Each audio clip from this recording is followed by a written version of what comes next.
La noche del 18 de noviembre de 1912, en una guarnición militar al norte de la región de Šumadija, 3 soldados del ejército serbio desaparecieron sin dejar rastro.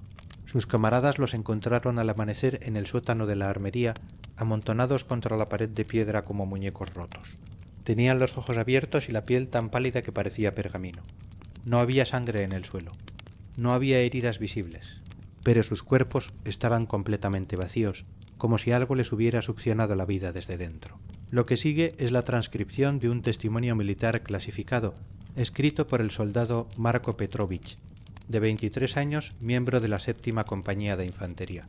El documento fue descubierto en 1957 en los archivos del Ministerio de Defensa de Yugoslavia, dentro de una caja sellada marcada como incidente Grobley, no apto para registro oficial. Petrović sobrevivió a los eventos que describe. Murió en 1919, durante la epidemia de gripe española, sin haber hablado nunca públicamente de lo que ocurrió en aquella guarnición. Su testimonio permaneció enterrado durante 45 años. Esta es su historia. Mi nombre es Marko Petrović y escribo esto porque alguien debe saber la verdad. La guerra contra los turcos había terminado hacía apenas 3 semanas. Éramos 52 hombres estacionados en la guarnición Grobley, un antiguo fuerte otomano que nuestras fuerzas habían capturado en octubre. El lugar estaba construido sobre las ruinas de un monasterio ortodoxo del siglo XIV, destruido durante las invasiones turcas. Los muros eran de piedra gris, gruesos como la altura de un hombre, y el viento que bajaba de las montañas aullaba entre las grietas como si el edificio mismo estuviera vivo. Nos dijeron que permaneceríamos allí hasta que llegaran órdenes de redistribución. Nos dijeron que vigiláramos la frontera. No nos dijeron nada sobre lo que dormía bajo nuestros pies. Si te interesa conocer más relatos documentados de horrores históricos que la historia oficial prefirió ocultar, suscríbete a este canal y activa las notificaciones. En los comentarios, cuéntanos si conoces leyendas similares de tu región sobre criaturas que acechan en lugares olvidados por la guerra. El comandante de la guarnición era el capitán Jovan Milosavljević, un veterano de la insurrección contra los turcos en 1903. Era un hombre duro, pero justo, que había perdido 2 dedos de la mano izquierda en combate, y nunca hablaba de ello. Nos organizó en turnos de guardia, nos hizo reparar las fortificaciones dañadas y nos mantuvo ocupados limpiando el interior del fuerte, que había sido saqueado y abandonado por los otomanos en su retirada. La mayoría de nosotros éramos campesinos de las aldeas de Šumadija y Morava, muchachos que apenas sabíamos leer antes de ser reclutados. Conocíamos la tierra, conocíamos el hambre y conocíamos las historias que nuestras abuelas contaban junto al fuego sobre las cosas que caminan de noche. Los aldeanos de la región nos evitaban. El pueblo más cercano, Crec-Vena, estaba a 5 kilómetros al este. La primera semana algunos de nosotros bajamos al pueblo a comprar provisiones y tabaco. Los comerciantes nos vendieron lo que necesitábamos, pero sus rostros estaban cerrados y sus respuestas eran breves. Cuando el sargento Milik preguntó si había muchachas solteras en el pueblo, el carnicero simplemente negó con la cabeza y dijo: «No vayan al fuerte de noche, no bajen al sótano y si escuchan arañazos en las paredes, no respondan». Nos reímos, en su cara. Éramos soldados que habíamos luchado contra el Imperio Otomano y sobrevivido. ¿Qué podía asustarnos en un edificio viejo? El primer soldado en morir fue Dragan Nikolić, un muchacho de 19 años de una aldea cerca de Kragujevac. Ocurrió la noche del 11 de noviembre. Dragan había estado de guardia en el patio norte entre las 11 de la noche y las 2 de la madrugada. Cuando su relevo llegó a las 2, no lo encontraron en su puesto. Lo hallaron media hora después en su litera, dentro del barracón. Parecía dormido, pero cuando el cabo Stanković intentó despertarlo, el cuerpo estaba frío. Sus ojos estaban abiertos y su piel había adquirido un tono gris ceniciento. El doctor de la guarnición, un anciano llamado Radovich, que había servido en la guerra ruso-turca, lo examinó durante 1 hora sin encontrar explicación. No había heridas, no había signos de enfermedad. El corazón simplemente se había detenido. El capitán Milosavljević ordenó que el cuerpo fuera cubierto y preparado para el entierro. 2 días después murió el soldado Petarhovich.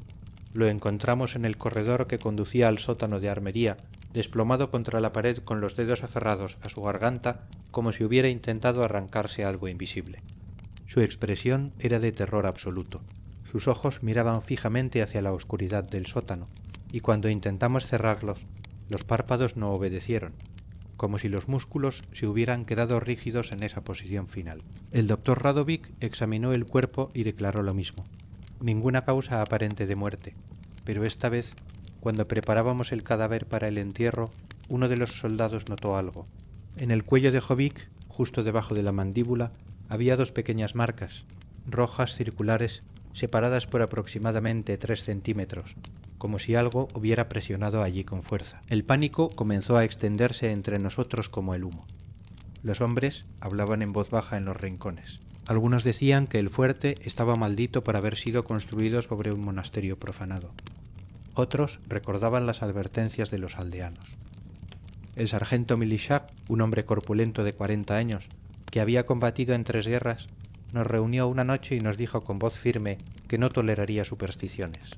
Éramos soldados del reino de Serbia, nos dijo, no campesinos asustados por cuentos de viejas, pero esa misma noche escuchamos los arañazos. Venían de las paredes, un sonido lento, metódico como uñas o garras raspando la piedra. Desde el interior, comenzaba después de la medianoche y continuaba hasta el amanecer. Al principio pensamos que eran ratas, pero el sonido era demasiado fuerte, demasiado deliberado. Se movía a lo largo de las paredes como si algo estuviera recorriendo el interior de los muros, siguiendo los contornos del edificio. Algunos hombres juraban escuchar respiración entre los arañazos. Una noche, el soldado Bogdan Stankovic puso su oído contra la pared del barracón y gritó que había escuchado una voz susurrando su nombre. Lo apartamos de la pared. Estaba temblando, sus ojos estaban desorbitados y tenía la boca abierta en una expresión de horror mudo. El capitán Milosavljevic ordenó una inspección completa del fuerte. Revisamos cada piedra, cada grieta, cada rincón. No encontramos nada. Las paredes eran sólidas. No había túneles, no había huecos ocultos, no había manera de que algo pudiera estar moviéndose dentro de ellas. Pero los arañazos continuaron. Y entonces, en la noche del 16 de noviembre, desaparecieron 3 hombres más. Los soldados Milos Todorovich, Alexander Ilich y Stefan Kovačević estaban asignados a la guardia del arsenal en el sótano. Era un turno que nadie quería. El arsenal estaba en el nivel más bajo del fuerte, 3 pisos bajo tierra construido en lo que alguna vez había sido la cripta del monasterio original. Las paredes allí eran más antiguas, cubiertas de musgo húmedo y manchas negras que parecían tinta derramada. El aire olía a tierra y a algo más, algo dulzón y enfermizo que ninguno de nosotros podía identificar. Los 3 soldados bajaron a las 8 de la noche con lámparas de aceite y sus rifles. A la medianoche, el siguiente turno bajó para relevarlos. Los encontraron amontonados contra la pared del fondo, con los ojos abiertos y la piel blanca como la nieve. No había sangre, no había heridas, solo las mismas marcas en el cuello, rojas y circulares, como locas hambrientas. El doctor Radovic se negó a tocar los cuerpos. Cuando el capitán le ordenó examinarlos, el viejo doctor retrocedió con las manos temblorosas. No son muertes naturales, dijo con voz quebrada. Esto es obra de un vampir. La palabra cayó en el silencio como una piedra en agua quieta. Vampir. Todos sabíamos lo que significaba. En nuestras aldeas, nuestros abuelos contaban historias de muertos que regresan, de criaturas que chupan la vida de los vivos, de cadáveres que no se pudren y caminan de noche. Pero eran cuentos, supersticiones de tiempos antiguos. No podían ser reales. El capitán Milosavljevic nos reunió en el patio al amanecer. Éramos 46 hombres ahora. 6 muertos en una semana. El capitán habló con voz controlada, pero había algo en sus ojos que no habíamos visto antes. Miedo. Nos dijo que enviaría un mensaje urgente al comando regional solicitando investigadores médicos y refuerzos. Mientras tanto, nadie bajaría al sótano. Nadie caminaría solo de noche, y si alguien escuchaba su nombre susurrado desde las paredes, no debía responder bajo ninguna circunstancia. Esa tarde, 2 hombres desertaron. Los vimos salir por la puerta este con sus mochilas y rifles. El capitán no envió a nadie tras ellos. No los culpábamos, algunos de nosotros pensamos en hacer lo mismo, pero algo nos mantenía allí. Quizás era el deber, quizás era el miedo de que si huíamos la cosa nos seguiría, o quizás en el fondo sabíamos que huir no serviría de nada. Esa noche el sargento Milic propuso una solución. Era un hombre práctico que no creía en fantasmas, pero había crecido en una aldea donde las viejas costumbres todavía se practicaban. Nos contó que en su pueblo, cuando sospechaban que un muerto había regresado como vampiro, abrían la tumba y clavaban una estaca a través del corazón del cadáver. Si el cuerpo estaba fresco y sin descomposición, si había sangre en sus labios o si sus uñas y cabello habían crecido, eso confirmaba la maldición. Tenemos 6 cuerpos enterrados en el cementerio, detrás del fuerte, dijo. Si uno de ellos es un vampiro, debemos encontrarlo y detenerlo antes de que nos mate. A todos, el capitán Milosaljevich escuchó en silencio. Luego asintió. Nos dividió en grupos. Un grupo vigilaría el perímetro. Otro prepararía antorchas y estacas de madera de fresno, que según la tradición era el único material que podía destruir a un vampiro. Y un tercer grupo, liderado por el capitán y el sargento Milik, iría al cementerio a exhumar los cuerpos. Yo estaba en ese tercer grupo. Éramos 12 hombres. Llevábamos lámparas, palas, rifles y las estacas afiladas. El cementerio estaba a 100 metros al norte del fuerte, rodeado por un muro de piedra bajo y cubierto de maleza. Llegamos cuando el sol se ponía detrás de las montañas. Las lápidas eran viejas, muchas de ellas rotas o hundidas en la tierra. La mayoría eran del siglo XVIII, con inscripciones en cirílico antiguo casi borradas por el tiempo. Las 6 tumbas frescas de nuestros camaradas estaban marcadas con cruces de madera simple. El viento soplaba entre los árboles desnudos con un sonido que parecía un lamento. Empezamos a cavar. La tierra estaba dura y fría. Nos turnamos con las palas mientras los otros mantenían las lámparas en alto y vigilaban los alrededores. Cada golpe de pala resonaba en el silencio. A medida que oscurecía, las sombras entre las tumbas parecían moverse con vida propia. Desenterramos la primera tumba, la del soldado Dragan Nikolic. El ataúd era simple, hecho de madera de pino sin barnizar. El sargento Milik usó una palanca para abrir la tapa. El crujido de los clavos, rompiéndose, sonó obscenamente fuerte. Dentro, el cuerpo de Dragan yacía tal como lo habíamos dejado hacía 6 días. Su piel estaba pálida, pero no había signos de descomposición. Eso en sí mismo era extraño. Después de 6 días, un cadáver debería mostrar hinchazón, decoloración, el inicio del proceso de putrefacción. Pero Dragan parecía simplemente dormido. El doctor Razovich, que había venido con nosotros a pesar de su terror, se acercó con manos temblorosas y abrió la boca del cadáver. Había sangre fresca en los dientes. Dios nos ampare, susurró el doctor. El sargento Milik no esperó. Tomó una de las estacas de fresno, la colocó sobre el corazón del cadáver y con un mazo de hierro la golpeó con fuerza. El sonido fue espantoso. Un crujido húmedo cuando la madera atravesó carne y hueso. Y entonces, de la boca del cadáver brotó un chorro de sangre negra y espesa. El cuerpo se sacudió violentamente, la espalda arqueándose, las manos aferrándose al aire.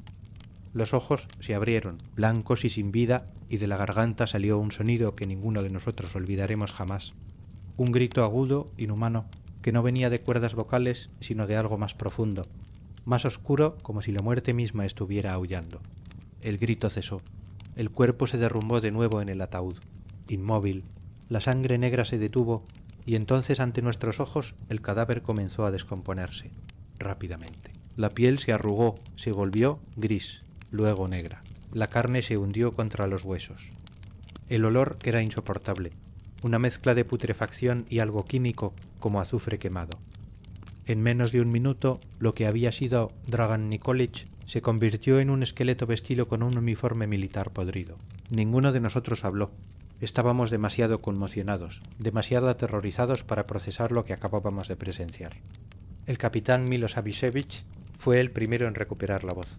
«Exhumen las otras tumbas», ordenó, «todas ellas». Y así lo hicimos, trabajando en un silencio cargado de terror, mientras la noche se cerraba sobre nosotros. Una por una abrimos las 5 tumbas restantes, y en cada una encontramos lo mismo: cuerpos sin descomposición, sangre fresca en los labios, ojos que se abrían cuando clavábamos las estacas. 5 gritos inhumanos resonaron en el cementerio esa noche. 5 cadáveres se convirtieron en polvo ante nuestros ojos. Cuando terminamos, estaba completamente oscuro. Las estrellas brillaban con frialdad sobre nuestras cabezas. Estábamos empapados en sudor, a pesar del frío, y nuestras manos temblaban tanto que apenas podíamos sostener las lámparas. El sargento Militz se sentó en una lápida caída con la cabeza entre las manos. 6 vampiros, murmuró. 6 de nuestros propios hombres, convertidos en monstruos. El doctor Radovich lloraba en silencio. las lágrimas corriendo por sus mejillas arrugadas, y yo pensé en las advertencias de los aldeanos, en cómo nos habíamos reído de ellos, en cómo nuestra arrogancia nos había costado las vidas de nuestros camaradas. Pero nuestro error fue pensar que el peligro había terminado. Regresamos al fuerte con las primeras luces del amanecer. Estábamos exhaustos, traumatizados, pero también sintiendo una extraña sensación de alivio. Habíamos enfrentado el horror, habíamos destruido a los vampiros. Ahora podíamos descansar. Entramos por la puerta principal y encontramos el patio vacío, demasiado vacío. Los hombres que habíamos dejado de guardia no estaban en sus puestos. El capitán gritó sus nombres. El eco rebotó contra las paredes de piedra sin respuesta. Los encontramos en el barracón principal, 32 soldados todos muertos amontonados como leña contra las paredes. Sus rostros estaban blancos como el mármol. Sus ojos abiertos miraban la nada. Y en cada cuello las mismas marcas circulares. El doctor Radovich cayó de rodillas y empezó a rezar. El capitán Milosavljevic se quedó paralizado, su rostro convertido en una máscara de desesperación absoluta. Y yo comprendí con una claridad terrible que no habíamos destruido a los vampiros, solo habíamos destruido a sus víctimas. Las cosas que nos cazaban todavía estaban allí, y ahora sabían que sabíamos. Éramos 14 hombres vivos en un fuerte diseñado para 50. Nos encerramos en el salón del segundo piso, arrastramos muebles pesados contra la puerta y cargamos nuestros rifles con manos temblorosas. El sargento Milik distribuyó las estacas de fresno restantes. No importa, dijo con voz hueca. Las balas no los detendrán, pero las armas nos hacían sentir menos indefensos. Así que las sostuvimos de todos modos. Y esperamos. Los arañazos comenzaron al anochecer, pero esta vez eran diferentes. No venían del interior de las paredes. Venían del exterior de la puerta barricada. Un sonido metódico, rítmico, como si garras estuvieran probando la madera, buscando un punto débil. Y luego escuchamos las voces que reconocíamos. Dragan Petar, Milos, Alexander, Stefan, los nombres de nuestros camaradas muertos, llamándonos con voces que sonaban casi humanas, pero no del todo. Déjenos entrar, decían. Hace frío aquí afuera. Somos sus hermanos. ¿Por qué nos abandonan? Algunos de los hombres empezaron a llorar. Otros rezaban en voz baja. El cabo Stankovic se levantó de repente y caminó hacia la puerta. Voy a dejarlos entrar, dijo con voz vacía. Son nuestros amigos. No podemos dejarlos afuera en el frío. El sargento Milic lo derribó de un golpe antes de que alcanzara la barricada. No son tus amigos, gritó. Son cadáveres caminantes. Demonios vestidos con la carne de los muertos. Pero sabíamos que tenía razón solo porque lo habíamos visto con nuestros propios ojos. Si no hubiéramos ido al cementerio, si no hubiéramos presenciado la transformación, habríamos creído las voces. Habríamos abierto la puerta. Los arañazos y las voces continuaron toda la noche. A veces eran súplicas, a veces eran amenazas. Van a morir ahí dentro, decían. Morirán de hambre, morirán de sed, y cuando estén demasiado débiles para resistir, vendremos por ustedes. Y sabíamos que tenían razón. No teníamos comida suficiente, no teníamos agua suficiente, y no teníamos manera de pedir ayuda. El sistema de telégrafo del fuerte estaba en el nivel inferior, cerca del arsenal. Para llegar allí tendríamos que atravesar los corredores donde acechaban las criaturas. Cuando amaneció, los arañazos se detuvieron. Las voces se silenciaron.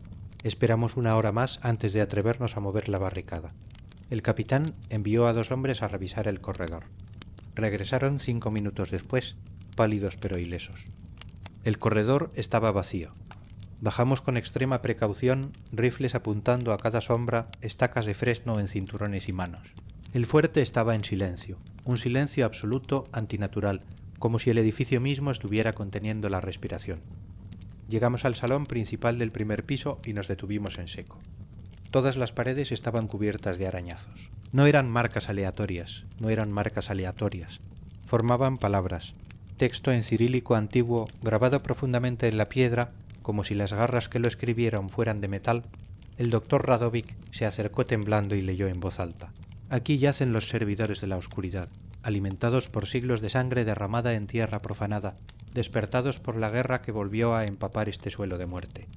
Somos 32 ahora. Pronto seremos más. El mensaje estaba firmado con una sola palabra en el dialecto serbio medieval. Vampir. El capitán Milosavljević tomó una decisión. Vamos a quemar este lugar, dijo. Vamos a quemar el fuerte entero hasta los cimientos. Es la única manera de asegurarnos de que no salgan de aquí. Algunos protestaron. El fuerte era propiedad militar. Quemarlo sería deserción, sabotaje. Podríamos enfrentar un consejo de guerra. Pero el capitán los silenció con una mirada. Si alguien va a enfrentar un consejo de guerra, seré yo. Pero no dejaré que estas abominaciones escapen al mundo. Ya hay suficiente oscuridad en este continente sin añadir vampiros a la lista. Nos llevó 3 horas prepararlo todo, recogimos todo el queroseno y el aceite que pudimos encontrar, apilamos muebles de madera en montones en cada habitación, rompimos barriles de alcohol del depósito, y entonces metódicamente empapamos el fuerte desde los niveles superiores hasta el sótano. El olor del queroseno era tan fuerte que nos mareaba. Algunos de los hombres vomitaron, pero continuamos trabajando. Cuando llegamos al arsenal en el sótano más profundo, el sargento Milic nos detuvo. «¿Escuchan eso?», susurró. Desde algún lugar más profundo, más allá del arsenal, venía un sonido, un rasguño lento, deliberado, acompañado de respiración pesada. No venía de una sola dirección, venía de todas partes como si las paredes mismas estuvieran respirando. «Hay algo más allá del arsenal», dijo el capitán. «Algo más antiguo que los 6 soldados que se convirtieron, algo que los creó». El doctor Radovics habló con voz temblorosa. «El monasterio del siglo XIV. Los otomanos lo destruyeron y construyeron este fuerte sobre sus ruinas. Pero nunca excavaron más profundo. Nunca descubrieron qué había debajo. No fuimos más allá.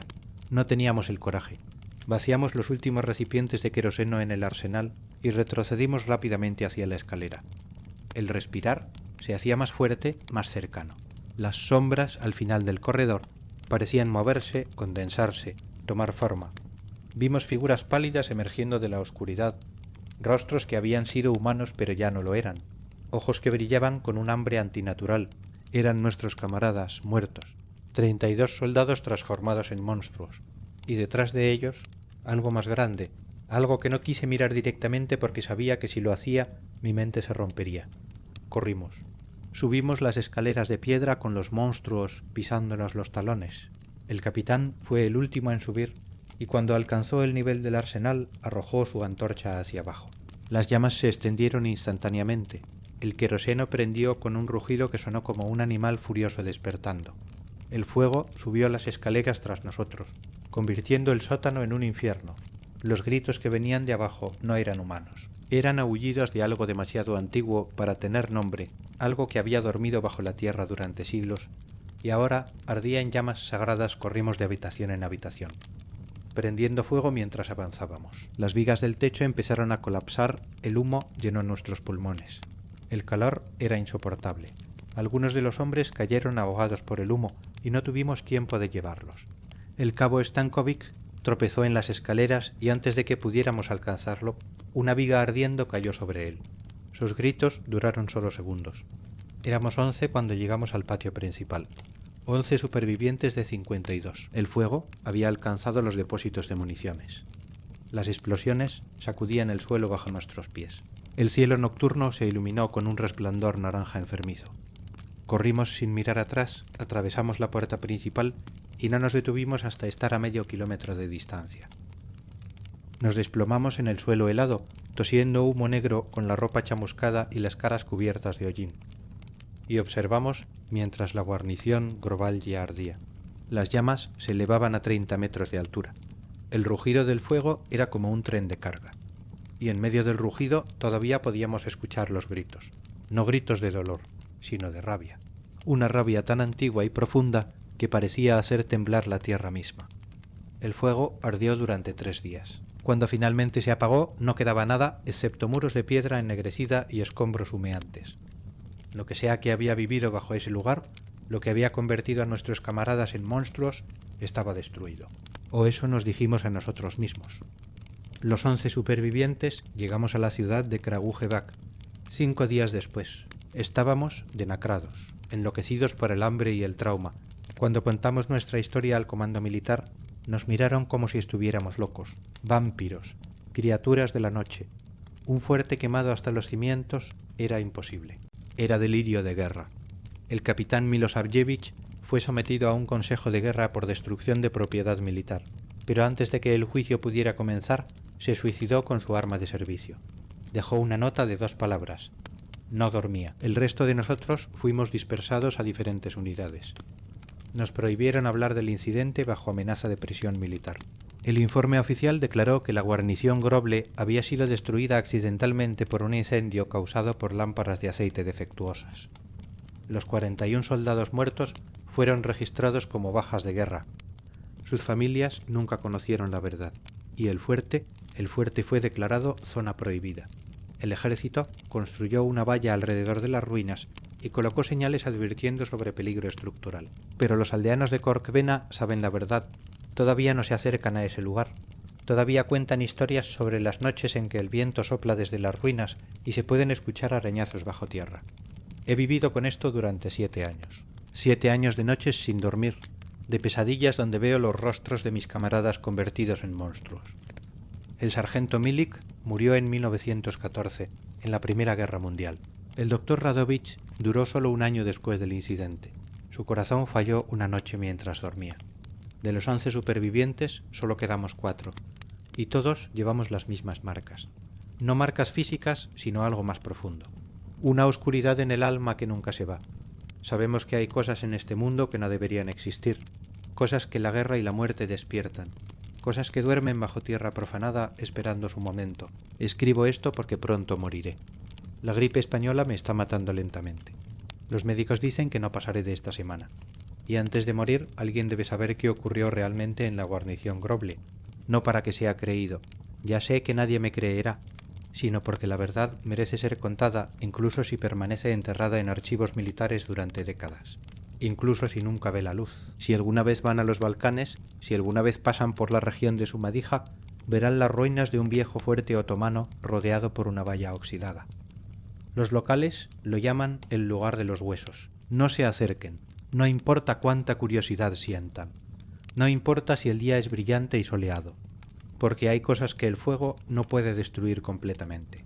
Hay oscuridades que sobreviven incluso a la destrucción total. Y en las noches, sin luna, cuando el viento sopla desde las montañas, todavía se pueden escuchar arañazos bajo las piedras carbonizadas. Los muertos nunca descansan en paz en tierra empapada de sangre y profanada por siglos de guerra.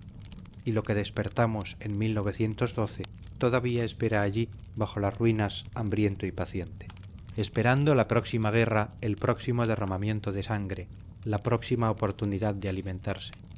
Marko Petrovich murió el 23 de enero de 1919 en un hospital militar de Belgrado. Sus últimas palabras, según la enfermera que lo atendió, fueron: «Los escucho arañando». Esta es la historia que los archivos militares ocultaron. La verdad que ningún gobierno quiso admitir. En los Balcanes, donde la guerra y la sangre han empapado la tierra durante siglos, las leyendas de vampiros no son solo folclore. Son advertencias, y las advertencias siempre deben ser escuchadas. ¿Conoces leyendas similares de tu región sobre lugares donde la guerra despertó cosas que debieran permanecer dormidas? ¿Has escuchado historias de soldados que enfrentaron horrores que no podían ser explicados? Déjanos tu testimonio en los comentarios.